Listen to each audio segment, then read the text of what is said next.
Hello and welcome to Vision Plus Academy. Aspirants, आज हम Benjamin Bloom की taxonomy और क्लासिफिकेशन पढ़ेंगे। अगर आप हमारी वीडियोस को पहली बार देख रहे हैं then please subscribe the channel for future lectures because this NCU lectures are very important for achieving the target of JRF. Let us start for JRF. Dear aspirants, in 1956 there was a gentleman and social scientist Benjamin Bloom जिसने educational learning objectives को classify किया by giving his three important hierarchical models, जिनको हम cognitive domain model, affective domain model, psychomotor domain model respectively बोलते हैं। First of all, dear aspirants, see what is meant by educational learning objectives. It simply means teacher जो है वो set करते हैं goals, objectives और टारगेट्स कि वो क्या स्टूडेंट्स को लर्न, एक्वायर या अचीव कराना चाहते हैं at the end of the class, course, unit, lesson, project etcetera. For example, अगर आप टीचर हो, आपने ये गोल सेट किया कि मुझे एंटायर लेसन रिमेंबर करानी है स्टूडेंट्स को, या आपने ये गोल सेट किया कि मुझे एंटायर लेसन प्रॉपरली अंडरस्टैंड करानी है स्टूडेंट्स को, right. Let us see each model separately. Cognitive domain model, dear aspirant, cognitive domain model को हम कोर और मेन लर्निंग डोमेन मॉडल भी बोलते हैं। और कॉग्निटिव डोमेन मॉडल के अंडर जितने भी लेवल्स आ जाते हैं उन सब का फोकस रहता है कि how to develop intellectual capabilities जैसे थिंकिंग और knowledge among the students. Benjamin Bloom ने 6 लेवल्स रखे हैं under cognitive domain model. Let us see each separately. The lowest level under cognitive domain is knowledge or remembering.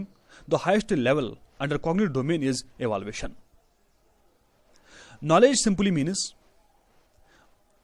making remember or memorizing facts, figures और basic terms to the student. उनको properly understand हो या ना हो, आपका focus नहीं रहता है। आपका ओनली फोकस रहता है कि how to make remembering facts, figures to the student. For example, अगर आप प्राइमरी लेवल पर पढ़ा रहे हैं, आपका फोकस रहता है कि how to memorize names of the vegetables, names of the fruits to the students. उनको अंडरस्टैंड हो या ना हो, वो आपको फोकस नहीं रहता है। लेकिन नॉलेज और remembering setting as a teaching goal, ये अच्छी बात नहीं है और एक गुड टीचर की क्वालिटी भी नहीं होती है। बिकॉज एक टीचर की क्वालिटी ये होनी चाहिए कि वो एंटायर लेसन वेल अंडरस्टैंड कराए स्टूडेंट्स को। Okay, next level is comprehension और understanding. As the name implies, जो भी आप मटेरियल और कंटेंट बच्चों को पढ़ाना चाहते हैं, स्टूडेंट को पढ़ाना चाहते हैं, अगर आपने ये टारगेट रखा है कि मुझे वो अच्छे से अंडरस्टैंड कराने स्टूडेंट्स को, तो आप कंप्रेंशन और अंडरस्टैंडिंग यूज कर रहे हैं, right. Next level is application. It means using acquired और abstract knowledge into practice. For example, अगर आप filtration of water theoretically concept पढ़ा रहे हैं ना, फिर आपने उसको प्रैक्टिकली भी कराया, तो दैट मीन्स आप एप्लीकेशन ऑफ कॉन्सेप्ट्स करा रहे हैं, ठीक है। It can simply be means आप थ्योरेटिकल नॉलेज यूज कर रहे हैं for solving the various types of problems. Okay, let us see next level, analysis. Analysis simply means breaking down information और material contents into various parts and try to understand what is the relation between various parts. In teaching aptitude, it means divide your entire topic into subtopics and try to make better understanding to the students, right. Next level is synthesis.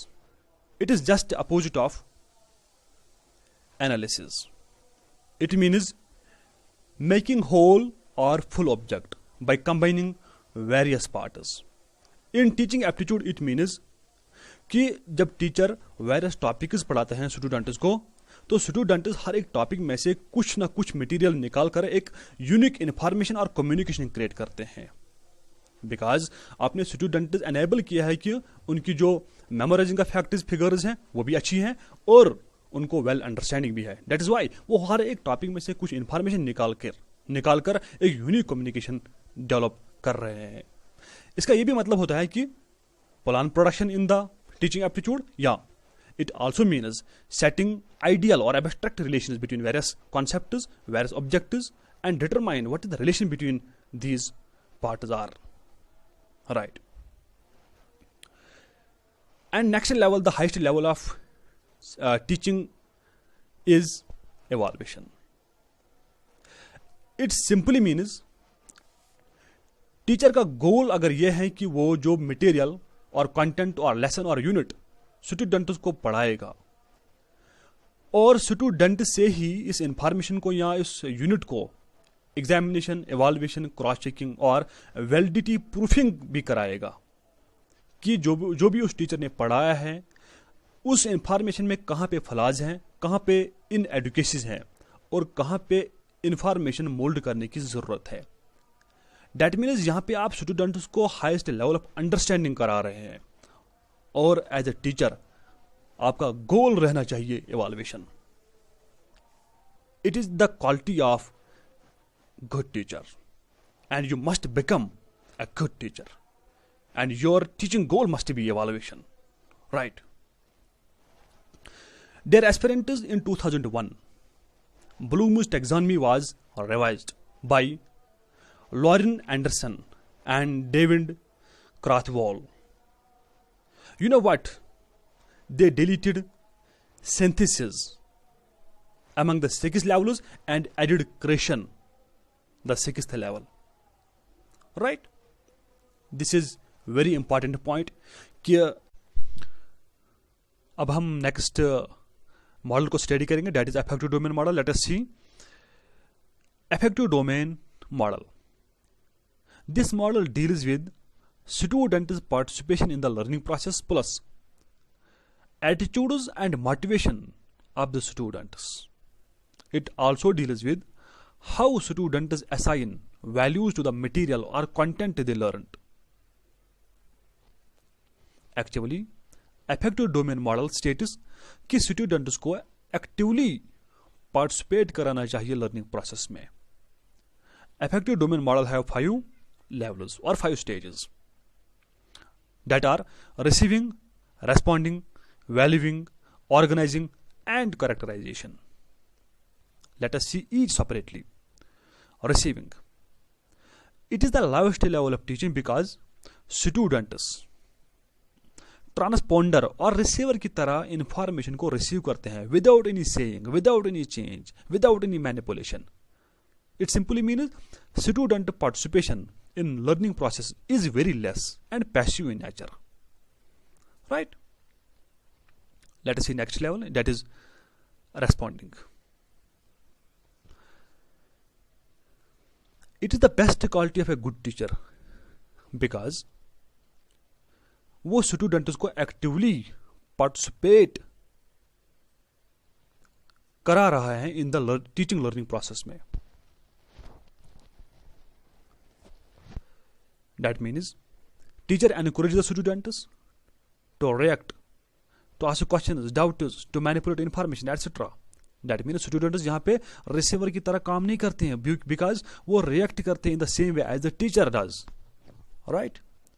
और आपको encourage करना चाहिए students को to react in the class. That is responding. Valuing.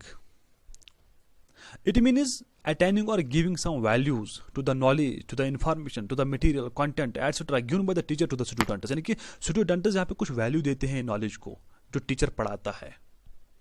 For example, अगर student को लगता है कि ये जो टीचर पढ़ा रहे हैं हमें वो हमारी गुडनेस के लिए, वो हमारी अच्छाई के लिए, वो हमारे काम की है, वो इसको पॉजिटिव वैल्यू देते हैं। अदरवाइज नेगेटिव वैल्यू, बिकॉज अगर उनको लगता है कि इन्फॉर्मेशन हमारी काम की नहीं है, ये फजूल है, right? Let us see next level, that is organizing. It means students जो है वो ऑर्डर करते हैं नॉलेज को, इंफॉर्मेशन को, कंटेंट, मटेरियल को बाय देयर ओन विल और according to their own will, because students only keep that information जो उनको लगता है वैलिड है और डिलीट करते हैं that information from their mind because अगर उनको लगता है कि ये इनवैलिड इंफॉर्मेशन है, अच्छी इंफॉर्मेशन नहीं है, ये सही इंफॉर्मेशन नहीं है, that is not a clear information. क्यों? क्योंकि स्टूडेंट जो है वो भी कहीं ना कहीं कंपेयर, रिलेट करते हैं इंफॉर्मेशन को, right? And the highest level under affective domain model, that is characterization. It means willingness to change the behaviour और lifestyle by a person. In teaching aptitude it means teacher को influence करना चाहिए students को so that they can change their behaviour. Otherwise अगर उनका behaviour change नहीं हुआ आपके पढ़ाने से, दैट मीन्स आपकी जो पढ़ाई है, आपकी जो एजुकेशन है, आपकी जो लर्निंग प्रोसेस है वो फजूल है, that is going into wastage, right? Teacher should mold and influence the behavior of students. That is it. Dear aspirants, अब हम नेक्स्ट मॉडल को स्टडी करेंगे, that is psychomotor domain model. Let us see. Psychomotor domain model deals with how students acquire or receive technical skills. Dear friends, there are 5 ways through which you can receive or you can get technical skills. Number 1, imitation. It means copying the technical skills of an expert by the students. अगर आपने class में किसी expert के skills को दिखाया है through demonstration, through projector, तो जो स्टूडेंट्स है वो एग्जैक्टली उन स्किल्स को कॉपी करते हैं. That is called imitation. It is easiest way of getting skills. Number 2 is manipulation. It means learners और स्टूडेंट्स बहुत सारे एक्सपेरिमेंट्स करते हैं विद टूल्स, मशीन्स और equipments, and from there get technical skills. For example, students can learn various shortcut tricks of computer. For example, pasting through Ctrl+V when they use computer on daily basis. So, by conducting experiments, learner can get technical skills. Right. The next level is precision. It means accuracy increases when students or learners practice something more and more. Right. Next level is articulation.